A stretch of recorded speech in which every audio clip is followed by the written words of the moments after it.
எது இருக்கோ இல்லையோ இந்த பருப்பு பொடி மட்டும் இல்லாத வீடே இருக்காதுங்க.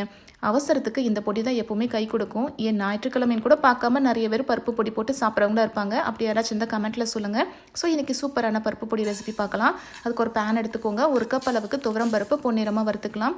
1/2 கப் அளவுக்கு பாசி பருப்பையும் பொன்னிறமாக வறுத்தெடுத்துக்கலாம். 1/2 கப் அளவுக்கு கடலைப்பருப்பு, 1/2 கப் அளவுக்கு பொட்டுக்கடலை, இது எல்லாத்தையும் தனித்தனியாக வறுத்தெடுத்துக்கோங்க. கருவேப்பிலை 2 கொத்து போட்டிருக்கேன். இதை நல்லா முறுமுறுன்னு ஆகிற அளவுக்கு ட்ரை பேன்லேயே வறுத்துக்கோங்க. அதுக்கப்புறம் கொஞ்சமாக 1/2 ஸ்பூன் அளவுக்கு சீரகம், அப்புறம் மிளகு, இதையும் நல்லா பொன்னிறமாக வறுத்தெடுத்துக்கலாம். கொஞ்சமாக எண்ணெய் விட்டுட்டு காஷ்மீரி மிளகாய், நார்மல் மிளகாய் 2யும் போட்டிருக்கேன். 4-5 பல்லு பூண்டு அந்த எண்ணெயிலே தட்டி போட்டு நல்லா வறுத்துக்கலாம். இது எல்லாத்தையும் நல்லா ஆற விட்டுட்டு மிக்ஸி ஜாரில் போட்டு தேவையான அளவு உப்பு, கொஞ்சம் பெருங்காய பொடியும் போட்டு நல்லா அரைச்சி எடுத்துக்கோங்க. இட்லி பொடி மாதிரி கொரகொரப்பாக இல்லாமல் அதை விட கொஞ்சம் நைஸான டெக்ஸ்சரில் அரைச்சி எடுத்துக்கோங்க. இது ஒரு கண்டெய்னரில் ஸ்டோர் பண்ணி வச்சுக்கோங்க. பூச்சிக்கு இது பிடிக்கிற மாதிரி இருந்தால் ஃப்ரிட்ஜில் கூட ஸ்டோர் பண்ணி வச்சுக்கலாம். சூப்பரான பருப்பு பொடி ரெடி.